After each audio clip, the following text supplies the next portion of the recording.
Hello everyone, मैं हूं आपका फ्रेंड एडवोकेट गीतेश चंद्रा और आज मैं आपके लिए एक बहुत ही खास टॉपिक पे वीडियो लेकर के आया हूं। तो मेरी वीडियो पे लगातार आप बने रहेंगे तो बहुत कुछ जान पाएंगे। दोस्तों, ये मेरी वीडियो जो है वो महिलाओं के लिए भी बहुत इम्पॉर्टेंट है और सभी वर्ग के लोगों के लिए इम्पॉर्टेंट है। दोस्तों, मैं एक सेमिनार में गया हुआ था, तो वहाँ जो कि 10th के स्टूडेंट्स के का था, तो वहाँ एक बच्चे ने मुझसे पूछा कि सर, हमारे लिए जो है वो कानून उतना इम्पॉर्टेंट तो नहीं है, तो क्या हमें इसे जानना चाहिए या नहीं चाहिए। तो दोस्तों, इस वीडियो के माध्यम से मैं आप सभी को बता दूं कि जो भी व्यक्ति, जो भी लड़का हो, लड़की हो या फिर आप उम्रदराज व्यक्ति हैं, तो कानून सभी को जानना चाहिए। ये सभी के लिए फ़ायदेमंद है। दोस्तों, अक्सर प्रॉब्लम जो है कभी आपसे पूछ करके नहीं आती है, कोर्ट कभी आप खुशी से नहीं आते हैं, तो कभी ना कभी किसी तरह की परेशानी में आप फंसते हैं, तभी आप कोर्ट आते हैं। तो कानून की जानकारी जो है सभी लोगों को होनी चाहिए। दोस्तों, आज मैं आपको बताने वाला हूं कि पुलिस अगर किसी व्यक्ति को अरेस्ट करती है तो उसका क्या प्रोसीजर है, उसका क्या तरीका है। मैं बिल्कुल साधारण भाषा में आपको बताने की कोशिश कर रहा हूं।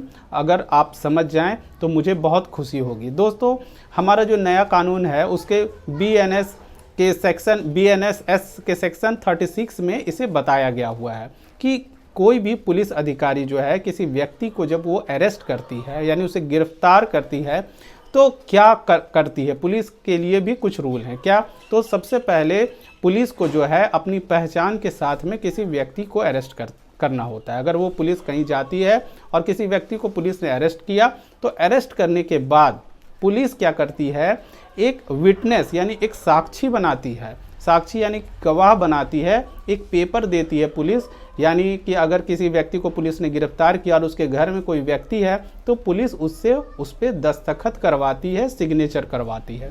वो सिग्नेचर क्या होता है कि आज इतने तारीख को मैंने इस व्यक्ति को जो है वो गिरफ्तार किया है। इसकी सूचना है, वो विटनेस जो बनाती है पुलिस, वो सूचना देती है कि इस व्यक्ति को इतने तारीख को गिरफ्तार कर लिया गया। ऐसा इसलिए क्योंकि पहले के समय में, अंग्रेज के समय में जो था कि पुलिस किसी को भी अरेस्ट कर लेती थी और इसकी इन्फॉर्मेशन किसी को नहीं दी जाती थी। इसलिए कानून बनाया गया कि पुलिस जब भी किसी व्यक्ति को गिरफ्तार करेगी तो उसके परिवार वालों को इस बात की सूचना होनी चाहिए, उनको पता होना चाहिए कि इस व्यक्ति को पुलिस ने जो है वो गिरफ्तार किया है, इस तारीख को गिरफ्तार किया है।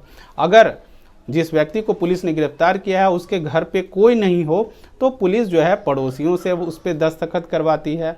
अब अगर पड़ोसी तैयार ना हो तो वो किसी भी उसके इर्द गिर्द जो हैं किसी रेपुटेड पर्सन या प्रतिष्ठित व्यक्ति से भी वो दस्तखत करवाती है कि आप इसमें दस्तखत करें कि आज मैं इस व्यक्ति को इस जुर्म में या किसी कारण से उसे मैं अरेस्ट कर रहा हूँ। बस यही होता है और उसमें कुछ नहीं होता है, उसे इन्फॉर्मेशन देना होता है। उसके बाद पुलिस जो है उस गिरफ्तार व्यक्ति को 24 घंटे के भीतर जो है उसे मजिस्ट्रेट के सामने पेश करना होता है और उसके बाद उसे जुडिशियल कस्टडी में भेज दिया जाता है। तो ये BNSS के सेक्शन 36 में ये नियम है।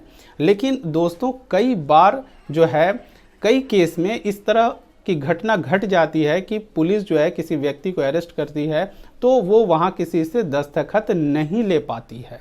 तो ऐसा होता है कई बार, कोर्ट में इस तरह की घटनाओं को हमने देखा है। तो पुलिस की भी परिस्थिति रहती है, तो मैं ये नहीं कह रहा कि पुलिस गलत करती है, नहीं। कई बार इस तरह की परिस्थिति हो जाती। कई बार कई ऐसे व्यक्ति होते हैं जो कि कोई भी वहाँ विटनेस नहीं बनना चाहता है, क्योंकि कोई भी कोर्ट कचहरी या फिर किसी क्रिमिनल की बात है, अगर पुलिस किसी को अरेस्ट कर रही है तो लोगों को लगता है कि ये क्या हो रहा है, हम क्यों सिग्नेचर करें। कई बार ऐसा हो जाता है कि पुलिस सिग्नेचर नहीं करवा पाती या फिर परिस्थिति ऐसी होती है। तो दोस्तों, अब ये बात ये आती है कि पुलिस किसी व्यक्ति को क्या बिना वारंट के भी अरेस्ट कर सकती है। तो हाँ, पुलिस किसी भी व्यक्ति को बिना किसी वारंट के अरेस्ट कर सकती है। लेकिन उसका क्या नियम है? क्या पुलिस अपनी मर्जी से जब मन चाहे किसी को भी अरेस्ट कर लेगी? नहीं, पुलिस ऐसा कभी नहीं करती है। कई बार हम लोग देखते हैं या फिर कई लोग कोर्ट आते हैं तो वो कहते हैं कि पुलिस अचानक से आई और इस व्यक्ति को उठा करके ले गए। ऐसा नहीं होता है। जब भी किसी व्यक्ति को अरेस्ट किया जाता है तो पुलिस उसके पूरे डिटेल्स निकालती है कि वो व्यक्ति कौन है, किस पुलिस को इन्फॉर्मेशन होती है कि ये व्यक्ति क्रिमिनल है या किसी बड़ी घटना को अंजाम देने वाला है, या फिर वो किसी केस के विटनेस को वो मारने की योजना बना रहा है, या किसी केस को जो है विटनेस को डरा धमका रहा है, यानी गवाह जो हैं उनको डरा रहा है या धमका रहा है, या उसके साथ कोई भी अप्रिय घटना को वो अंजाम दे सकता है। तो पुलिस को जब इस तरह की इन्फॉर्मेशन होती है तभी पुलिस जो है किसी व्यक्ति को अरेस्ट करती है, नहीं तो पुलिस बिना वजह किसी भी व्यक्ति के घर में जाकर के उसे गिरफ्तार नहीं करती है। तो ऐसा ये कहना कि पुलिस कभी भी किसी व्यक्ति को अरेस्ट कर लेगी या उठा लेगी, उसे जेल में डाल देगी, ऐसा नहीं होता है। तो आप अपने मन से ये भ्रम निकाल दें कि पुलिस किसी को बिना वजह जो है वो अरेस्ट करती है। तो ये तो बात हो गई अरेस्ट का, मैंने प्रोसेस बता दिया। दोस्तों, अभी एक बहुत ही चर्चित मामला है जो आप सभी अभी न्यूज़पेपर पे या फिर नेट पर आप देख रहे होंगे, प्रबीर पुरकायस्थ वर्सेस स्टेट का मामला। इसमें जो है जिस व्यक्ति को गिरफ्तार किया गया है, उस गिरफ्तारी को लेकर के जो गिरफ्तार व्यक्ति था वो सुप्रीम कोर्ट में उसने पिटीशन लगाई कि उनकी जो गिरफ्तारी जो हुई है वो सही नहीं है। दोस्तों, यहाँ पे सुप्रीम कोर्ट ने पुलिस से कुछ कहा है और उसे कुछ गाइडलाइन भी जारी की है, तो आपको ये जानना बहुत ज़रूरी है। दोस्तों, मैं आपको ये भी बता दूं कि सुप्रीम कोर्ट किसी भी केस में अगर वो कोई गाइडलाइन जारी करती है या फिर वो किसी तरह का जजमेंट पास करती है, यानी कुछ आदेश सुनाती है, तो उस आदेश को सभी न्यायालयों को, भारत में जितने भी न्यायालय हैं, जितने भी कोर्ट हैं, सभी को मानना पड़ता है। पूरा पुलिस डिपार्टमेंट, पूरा प्रशासन उसे मानने को बाध्य होता है। तो वो एक कानून बनाती है, और कानून बनाती नहीं है, कानून ऑलरेडी होता है जिसको वो जो है वो लागू करती है, और जो खामियां हैं उसको वो दिखाती है। सुप्रीम कोर्ट जो है पूरे देश में जो कानून व्यवस्था है उसके जो है सबसे टॉप में वो है, और वही जो है जिनके आधार पर पूरा कानून जो है वो चलता है हमारे पूरे देश में। तो सुप्रीम कोर्ट ने कहा कि आप ये बताइए कि किसी भी व्यक्ति को आपने गिरफ्तार किया, उसका कारण तो हो सकता है।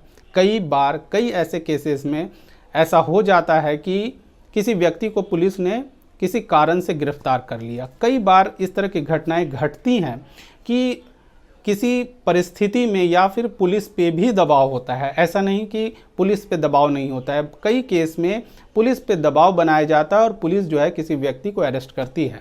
तो अरेस्ट करती है तो वो कारण तो बता देती है कि ये कारण था, ये व्यक्ति जो है देश छोड़ करके भागने वाला था, या फिर ये व्यक्ति जो है कहीं बहुत बड़े क्राइम में शामिल था। तो ये बोल देना ये कारण है। कारण बताना बहुत आसान है, बहुत सारे कारण बता दिए जाते हैं। किसी भी व्यक्ति को अगर आप कोर्ट में आइए और पूछिए कि आप किस कारण से हैं, या कोर्ट में आपका केस चल रहा है, क्यों डिले हो रहा है, तो कारण बताना बहुत आसान होता है। तो कारण कोई भी व्यक्ति किसी भी व्यक्ति के बारे में या किसी केस के बहुत सारे कारण वो बता सकता है, हर बहुत आसान है। तो सुप्रीम कोर्ट ने भी यही बात कही कि आप कारण तो बहुत सारे बता दिए, लेकिन इसका आधार क्या है। तो दोस्तों, सुप्रीम कोर्ट ने ये कहा कि किसी भी व्यक्ति को गिरफ्तार करने में उसका कारण और उसका आधार में बहुत बड़ा अंतर है। इसको जो है पुलिस को ध्यान में रखना चाहिए कि किसी भी व्यक्ति को आप अगर गिरफ्तार कर रहे हैं, उसका कारण क्या है और उसका आधार क्या है। तो कारण आपने बहुत सारे बता दिए, लेकिन आधार कहने का मतलब है कि आप क्या किसी के कहने पर किसी व्यक्ति को आपने सिर्फ अरेस्ट कर लिया, या आपको कहीं से इंफॉर्मेशन मिली और आपने उस व्यक्ति को अरेस्ट कर लिया। आपके पास क्या प्रूफ है? आपने किसी व्यक्ति को गिरफ्तार किया और गिरफ्तार करके आप उसे मजिस्ट्रेट के पास लेकर के आए 24 घंटे के अंदर, और उसके बाद फिर उसे कस्टडी में ले लिया गया। तो ऐसा तो नहीं हो रहा है कि कहीं आप पावर का मिसयूज कर रहे हैं। तो सुप्रीम कोर्ट ने कहा है कि अब अगर आप किसी व्यक्ति को अरेस्ट कर रहे हैं तो कारण तो आपको बताना ही बताना है। वो तो आपका है कि आप किसी व्यक्ति को उठा करके लेकर के आए हैं, तो आप कारण बताएंगे ही कि ये व्यक्ति अपराधी था, शातिर व्यक्ति था, देश छोड़ के भागने वाला था, या किसी बड़े क्राइम को करने वाला था, या फिर किसी केस में जो है वो इन्वॉल्व था, या विटनेस को या गवाह को वो डरा रहा था, धमका रहा था, या उसे जान मारने की धमकी दे रहा था, या फिर किसी गवाह को वो मारने के फिराक में था। तो ये तो आपने कारण बताया, लेकिन आपके पास इसका आधार क्या है, उसका जो है वो आपके पास प्रूफ क्या है, ये आपको देना होगा। अगर आप ये प्रूफ नहीं देते हैं तो ये सही तरीका नहीं है दोस्तों। तो किसी भी व्यक्ति के गिरफ्तारी का कारण भी आपको पता होना चाहिए, कोर्ट को बताना होगा। कोई भी पुलिस डिपार्टमेंट जो है वो भी इस वीडियोस को देखेंगे तो वो समझेंगे कि आपको जो है अगर किसी व्यक्ति को आप अरेस्ट कर रहे हैं तो आपको कारण के साथ साथ आपको आधार भी बताना होगा कि हाँ ये कारण तो था ही और इसका ये आधार है। अगर हमें ये इन्फॉर्मेशन मिली कि ये व्यक्ति जो है वो क्रिमिनल है और इसके पास जो है बहुत सारे आर्म्स हैं, तो ये एविडेंस था, इसलिए हमने इस व्यक्ति को जो है अरेस्ट किया। और हमें अरेस्ट करना पड़ा बिना वारंट के, हमें इसे अरेस्ट करना पड़ा क्योंकि इसके पास घातक हथियार थे या फिर इसके पास कुछ ऐसी जो वस्तु थी जो कि आपत्तिजनक वस्तु थी जिसके आधार पे ये विस्फोट कर सकता था, या और भी कई तरह के जो आपत्तिजनक सामान हैं वो उनकी प्राप्ति इसके पास थी। या फिर ये व्यक्ति जो है उनको तब अरेस्ट किया गया जब ये किसी पीड़ित को धमका रहा था या किसी विटनेस को ये मारने की फिराक में था या ये प्लानिंग बना रहा था। तो आपके पास आधार होना चाहिए, प्रॉपर आधार। ऐसा नहीं कि अगर पुलिस को पावर दी गई है कि वो किसी व्यक्ति को बिना वारंट के अरेस्ट कर सकती है तो आप किसी भी व्यक्ति को आप उठा करके रात के 12 बजे, 2 बजे, 3 बजे आप जाते हैं और किसी व्यक्ति को अरेस्ट करके आप ले जाते हैं। तो ऐसा आप नहीं कर सकते हैं, ये कानून नहीं है, क्योंकि आप जो है अपनी पावर का कभी भी गलत उपयोग नहीं कर सकते हैं। अगर आप अपने पावर का गलत उपयोग करेंगे तो नुकसान जो है आपको होगा, गिरफ्तार करने वाले व्यक्ति को इसकी सज़ा भुगतनी पड़ती है। तो किसी भी पुलिस जो डिपार्टमेंट जो है, पुलिस डिपार्टमेंट में अगर कोई व्यक्ति को अगर आप गिरफ्तार कर रहे हैं तो आपको उसका प्रॉपर आधार भी रखना होगा।